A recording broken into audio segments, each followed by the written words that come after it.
You have a lot of police chiefs and sheriffs who are not on the street and don't know what's going on. And unfortunately, that happens a lot of times. It's easy to sit behind this desk here and say this is what you should be doing versus what the real cops are out on the street having to encounter. It's a big difference. And sometimes we forget about that. It's easy to make a policy and not realize what impact does it have on the police officers on the street, and what impact does it have for the safety of the community.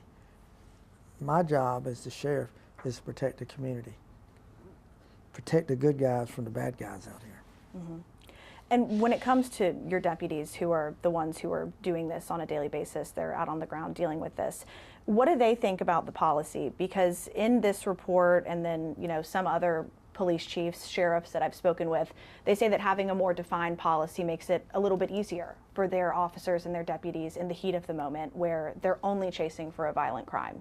They don't have to think about, okay, should I chase this person because they didn't use a blinker or ran a stop sign? So what do your deputies think about the current policy that you have? Our policy has that a supervisor has to monitor it. And we probably stop as many chases as we do engage in them. There's nothing wrong with our supervisors come on the air. And when you initiate your blue lights and somebody doesn't stop, you've got to give time, location, traffic, weather, speed. You give all that, what you're chasing them for. And a supervisor has the ability to come on and say, terminate the chase. They do that. So it's not just the officer who's got the tunnel vision that I'm going to just keep chasing. You got people that are monitoring it, and that's written in our policy, and that's written, I think, in the statewide policy now that the criminal justice puts out, that you have to have somebody monitor. Dispatch keeps up with that. You're constantly calling out not just your location, the speed, traffic, all these factors go into it.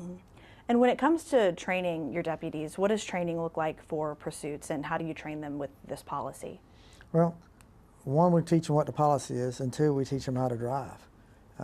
We do our driver training at McIntyre Air Force Base with the big runways.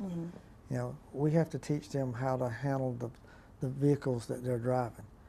Driving an SUV versus driving a Mustang versus another car. So our training division is probably one of the best because they do training designed to the vehicle that you're driving. So there's some basic stuff that's all the same, but then it goes to that vehicle too. And so we teach them,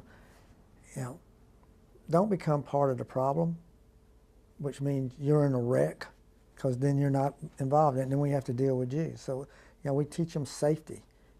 Do the chase, but you got to do it safe. You just can't bust through a red light and expect, that everybody sees and hears you. You can't do that. You got to slow down. You're no good if you get to where you're supposed to be.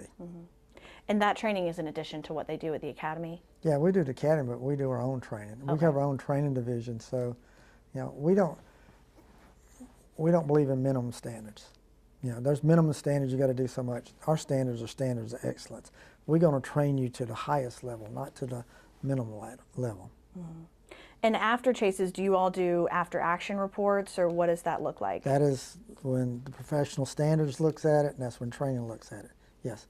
Every chase is examined, and we go through it.